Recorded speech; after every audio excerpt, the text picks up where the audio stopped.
Halo semuanya, nama saya Andre Karunia dari NIM 20051606029 dari Universitas Mula Warman. Saya kali ini akan menjelaskan tentang hakikat manajemen olahraga. Yang pertama kita akan membahas manajemen. Manajemen adalah proses untuk mencapai tujuan-tujuan organisasi dengan melakukan kegiatan dari 4 fungsi. Yang pertama adalah merencanakan, mengorganisasikan, memimpin, dan mengendalikan.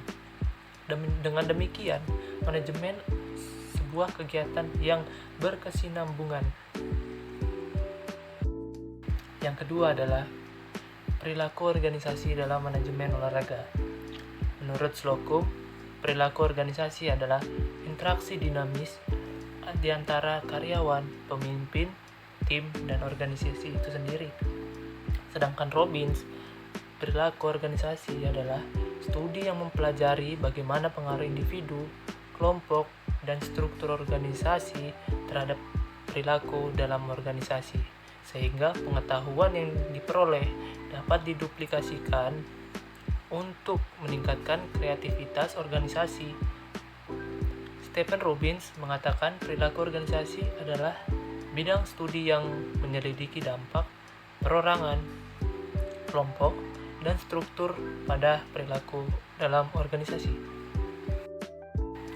Pengaruh perilaku dalam organisasi.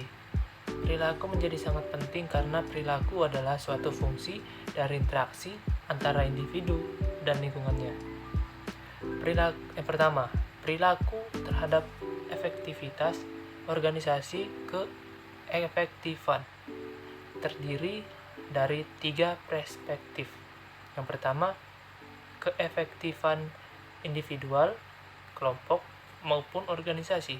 Yang kedua, sedangkan kriteria keefektifan meliputi: pertama, produksi; kedua, efisien; ketiga, kepuasan; keempat, keadaptasian; kelima, pengembangan. Keempat, kita membahas tentang pengertian komunikasi dalam organisasi.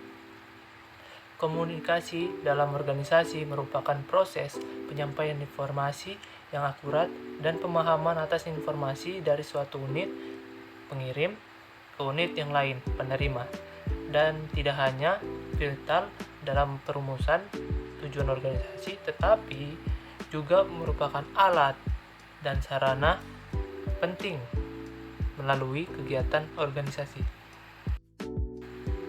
Yang kelima adalah fungsi komunikasi dalam organisasi. Yang pertama, komunikasi berfungsi sebagai pengendali perilaku anggota. Fungsi ini berjalan jika anggota diwajibkan untuk menyampaikan keluhan terkait dengan pelaksanaan tugas kewajiban anggota dalam organisasi. Yang kedua, seberapa baik bawahan telah bekerja dengan cara bagaimana bawahan dapat meningkatkan kinerjanya.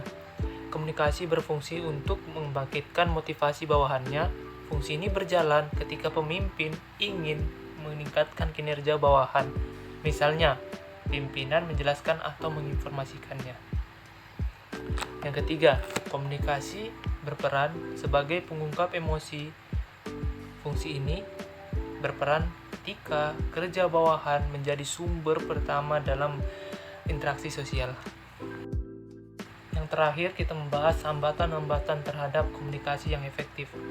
Menurut Usman Husaini, ada beberapa hal yang dapat menjadi penghambat atau penghalang dalam proses komunikasi. Penghambat tersebut dikenal dengan istilah barrier knowledge atau bottleneck communication. Hambatan-hambatan komunikasi lainnya adalah: yang pertama, komunikator menggunakan bahasa yang sukar dipahamin. Itu yang tidak bisa dipahamin, yang susah, kayak bahasa-bahasa yang dewasa yang susah dipahamin. Yang kedua, perbedaan persepsi akibat latar belakang yang berbeda.